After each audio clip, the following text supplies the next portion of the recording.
This is Adam Gorney with the Rival Signing Day Show, now joined by Washington State coach Jake Dickert. And Jake, like we were just talking about, it's nice when today's slow, right? Yeah, All I the work's mean, are all the hay's already in the barn.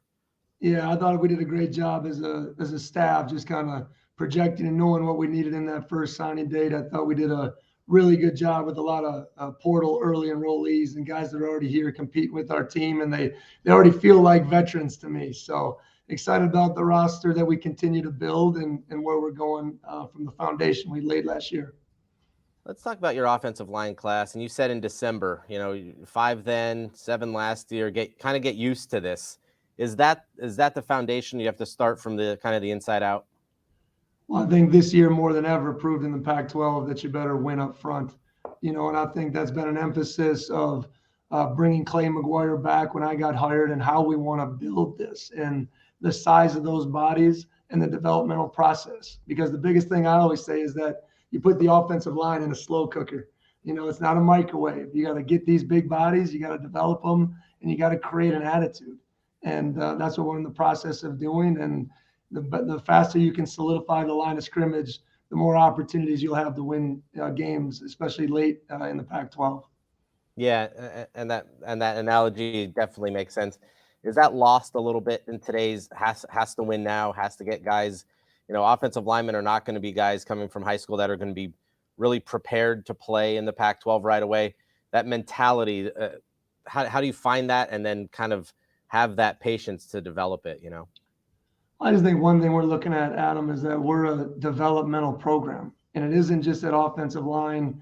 It really is at every position. And one thing we talk about as a staff, there was probably, 50 to 60 transfers taken in our league. Okay, that's 50 to 60 typically less high school kids that our league is taking. We need to find those kids. We need to develop those kids. We need to build those 2 stars and the 4 stars, and that's a process, and that does take time. But I believe in it. I think our administration, our program knows what we need to be. And that's something that doesn't happen just in a quick minute. So while we continue to build our roster, we're really focused on maximizing the moment of what we can do with our current team as we continue to build for the future.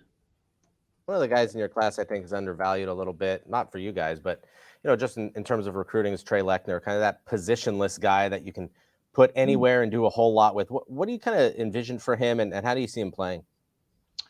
Trey for us is like that jackknife. He's a little bit of everything. And, first it starts with character, starts with how much he loves the game and how much he's dedicated himself to it.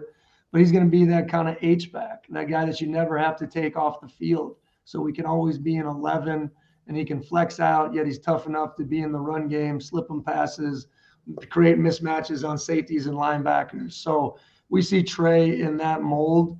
And once again, talk about fit, a guy obviously from the state of Washington, but someone that really fits our place, our tough blue collar, gritty mentality, and just couldn't be more excited about Trey joining our team.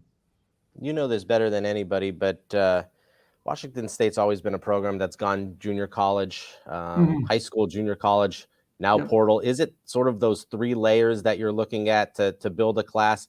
And like you've talked about extensively, people have to like Pullman, Washington. It's definitely a unique place, and that has to be able to be a fit for those guys. Adam, you ever been here? You ever been to Pullman? I have not been lucky enough to be there. Okay, we need to get you to Gisa Field and just experience the tailgating, the atmosphere, the community when it comes out. It's amazing, but it is unique and it's uniquely great. And one thing that we talk about is the fit. Okay, if you love something, you better love what you're doing. You better love who you're doing it with, and you better love where you do it. Okay, and that's a big part of this process. It isn't just finding the best guy; it's finding the right guy. So we use the term family over flash. We'll never be that flashy team. We'll be that team that is going to find the right fit and the right player that fits our organization. And we're excited about continuing to do that with that mindset going forward.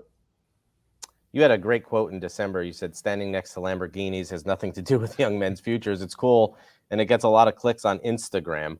Um, what exactly did you mean by that? And was that basically what you mean? Like you have to find the right guys for Washington State, whether it is a 5-star that wants the big deal or the 3-star that's looking to be hungry and to prove himself? Yeah, I think it's a statement about family over flash. Um, bricks don't build championships, people do. So who do you want to partner with? And I think there's just a lot of distractions in college football. There's a lot of benefits to it, but at the end of the day, my number one job is their future. And that isn't just being defined by football. So I think there's a lot of people chasing things instead of finding fits. And I think that's part of the portal problem and issue. But at the end of the day, like I said, if you love where you do it, it's going to be really important. So we stress fit probably more than anything, because you can't do that developmental process that we talked about without having players for 4 to 5 years. That's got to be the number one thing that we need. So it's just a statement about that, and kind of to the chaos of college football, but also everyone else being aware some of the pressures these kids are under. Last thing, and we have DT Sheffield listed 5'9", 165. He's going to be so fun to watch. I think you compared him to Raynard Bell a little bit. Yeah. How do you see him being used in the offense? He's going to be the guy that can kind of take the top off a little bit? Yeah, we had to replace that production between Renard and Rob in that slot. Washington State's always had an electric guy in there that can do a variety of different things, and DT is that next guy.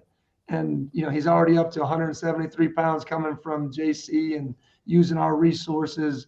He's very detail oriented, and his speed and his athleticism is easy to see in our early workout sessions so far. So excited about his progress, as well as all 3 of the transfer receivers, that we have coming in. Carlos Hernandez is an early enrollee. So it's going to be one of the positions early on in spring ball that's going to be extremely competitive, and excited about that group's growth. And DT is a big part of that. Like DT, I'm 5'9", but the 173 was about 10 years ago. So I need to get on your physical fitness training regimen there. Jake Adam, Dickert from Washington. Are you a 4.3940 as well? Only when I'm running to Dunkin' Donuts, Jake. You and me both. I love it. All right. That is Washington State coach Jake Dickert here with Adam Gorney for Rivals. I appreciate it, Adam. Go Cougs.